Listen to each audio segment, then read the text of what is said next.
Mark Manning.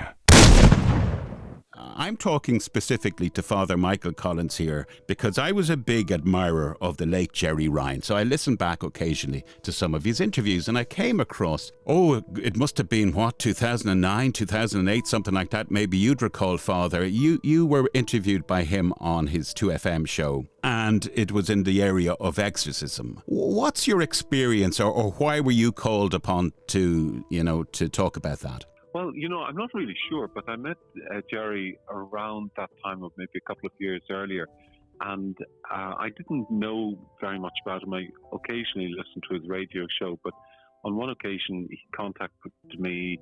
I think it was maybe around the time that Pope John Paul II was ill and was dying, and he said, would you ever go over to Rome on behalf of the Gerry Ryan show and do a little broadcast as our man in Rome? So I'd lived in Rome for about 10 years when I was studying archaeology, and then I was teaching at the American University. So the opportunity of going back to Rome on a little jaunt was very attractive. So I came back, and he was a wonderful interviewer, because one day I'd gone up to the Gemelli Hospital where the Pope was very seriously ill, and it's also the same hospital which has just recently treated Pope Francis. And we were standing outside, and he said, okay, well, what are you picking up about the news of the Pope? So I told him, well, this is the situation as I'd heard it. And he said, by the way, there's just something absolutely extraordinary happening right in front of me. The Pope is in his room on the 10th floor, and right in front of me, there are two journalists who've taken a pizza delivery, and they're arguing about what type of pizza is better. Yeah, they were the experts in pizza, and they're talking about the fillings and the toppings, and how his mother was Neapolitan and she made a better pizza than the Roman grandfather, etc. And then a very pretty girl arrived on the scene. She was a journalist also, and she walked up to them and she gave her card, and as she was walking away in a very sultry manner, the two guys just dropped their pizza and just gazed as one would into a sunset.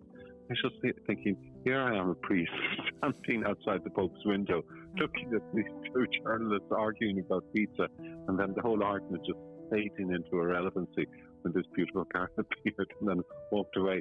So Gerry, of course, would spin a story like that as fantastically. Yeah, he was a spoofer. He was great. Oh, he's a spoofer. He's wonderful. He's a fantastic character, and I've nothing but the fondest memories of him. And I remember on one occasion we were out for a meal, and in Rome, he'd come out actually once the things were getting serious in the area of the papal election, and he brought a friend of his who was Church of Ireland. I think we were sitting at a lovely restaurant, and there was a fountain nearby, and he's saying, Michael, the problem I have is with Greg, he's Protestant, so when he dies, he's going to burn in hell. Can we do something to save him? Because he's a nice guy. Can you make an exception in his case? Yeah. There's something lovable about him. And Greg is sitting at the table. Is there anything we could do to put out the fires? Well, I mean, could he be rebaptized in that fountain there? Like, if I gave you 50 quid, would you do it? I said, 50 quid? Gerry, I wouldn't get up and go to the fountain for 50 quid. If we talk about 500, I think about it. Well, look, we'll do 400, and he ran this story. And this was just an ordinary dinner. He was such a funny character. But anyway, going back to your question about exorcism,